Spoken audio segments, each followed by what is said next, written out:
This is Tim Hirama, the designer of Archmage. Welcome back to part 3 of the How to Play video. In Archmage, a player's turn will consist of 3 distinct phases: the preparation phase, the journey phase, and the journey's end phase. A player will complete all 3 phases before play passes on to the next player in turn order. Play will simply rotate around the table in a clockwise order. This video will review the first 2 phases, the preparation phase and the journey phase.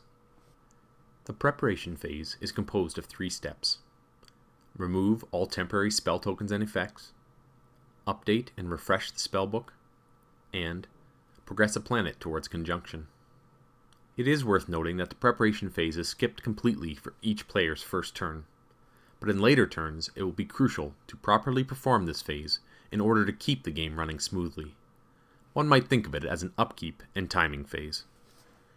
Let's return to Tabletopia, and I will explain the proper progression through the preparation phase. First, we will fast forward the game several turns, to better illustrate some key points. Notice that the map now contains several spell tokens. These spell tokens, often from the nature sphere of magic, will have temporary or persistent effects on a location. Recall that during the Magic Overview section of the How to Play videos, I explained that spell cards have an icon in the upper right corner to indicate their duration. Some spells have a temporary duration. This means their effect will wear off at the start of the casting player's next turn. Let's use Entangling Vines as an example. At the end of my last turn, I cast Entangling Vines.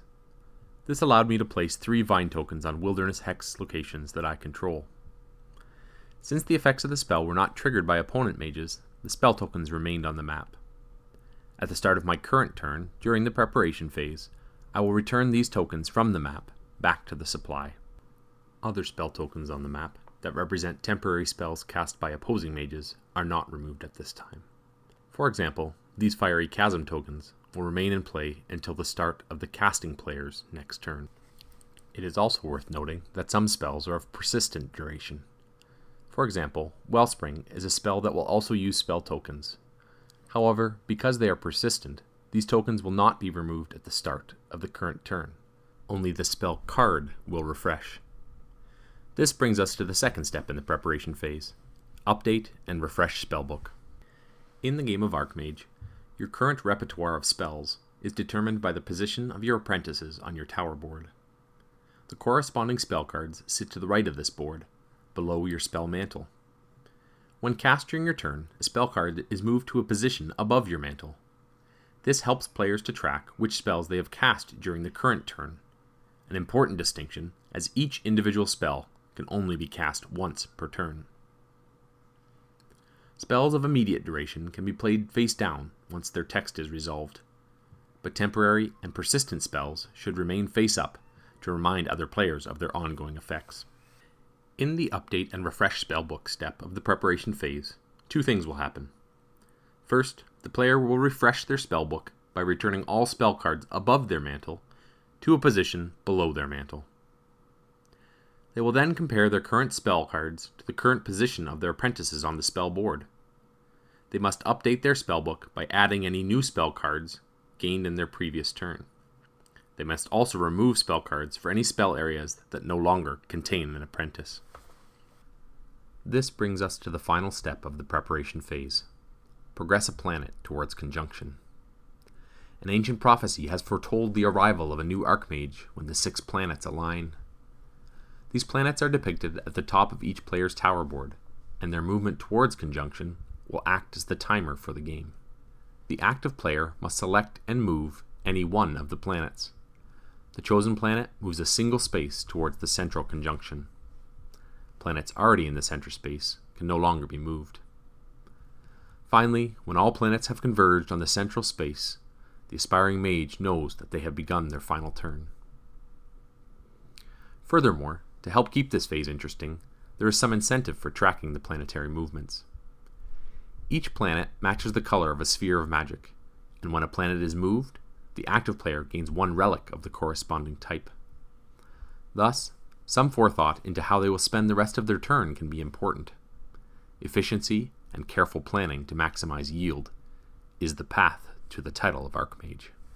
The movement of a planet signals that the player is ready to begin their journey phase. In this phase, the player will have 5 movement points to spend.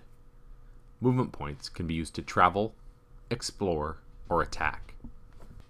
To travel, the player simply moves their mage from any one location to any adjacent location.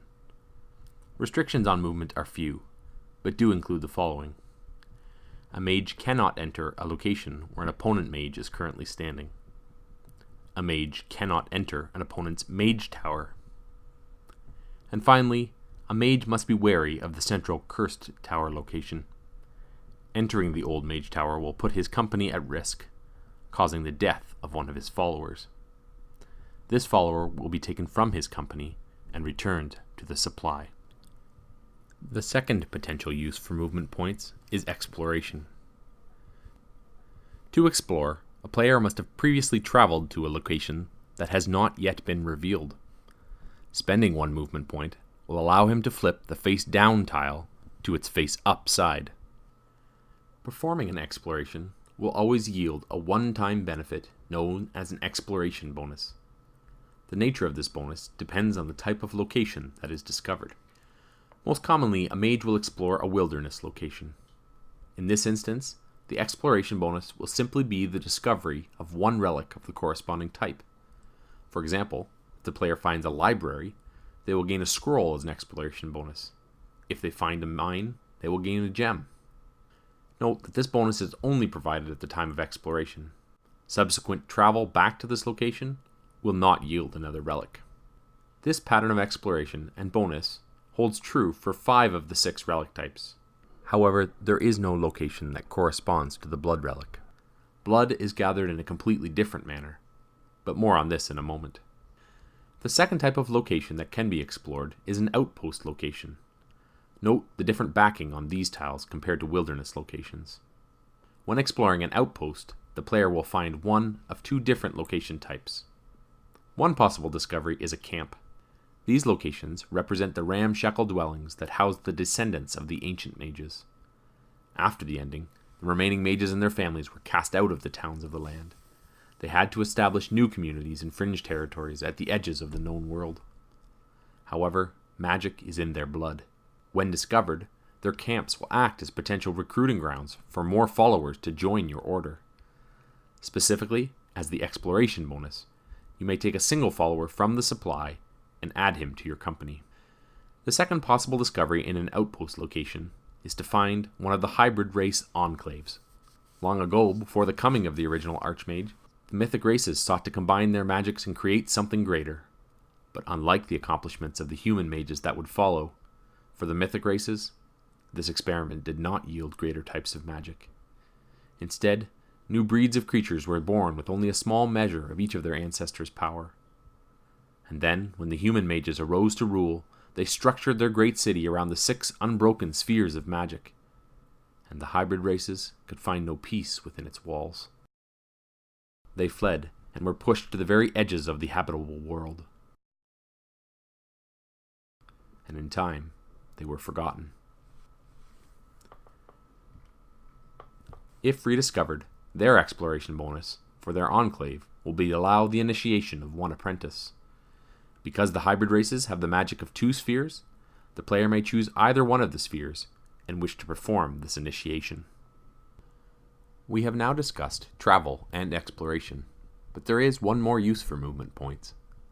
A player may also use their journey phase to attack locations controlled by other mages. It is important to note that an opponent follower cannot be attacked until a ward of protection is removed. These wards are not always present, but if they are, the active player must spend 1 movement point to first remove this ward. They may then spend a movement point to remove the opponent's follower. This follower is not returned to the player's company. Instead, it is returned to the supply. It is also important to note that attacking is not mandatory. A mage may move through an opponent location, even if protected by a ward, or even take a journey's end in a location controlled by an opponent. But attacking does have its benefits. In addition to wresting control of a potentially key location from an opponent, and reducing the number of followers in their order, there is one other benefit: the production of blood. Recall that there is no unique wilderness location where blood can be found. Attacking during the journey phase is the main method of generating blood. Demons specifically seek the blood of fallen mages in order to fuel their blood magic.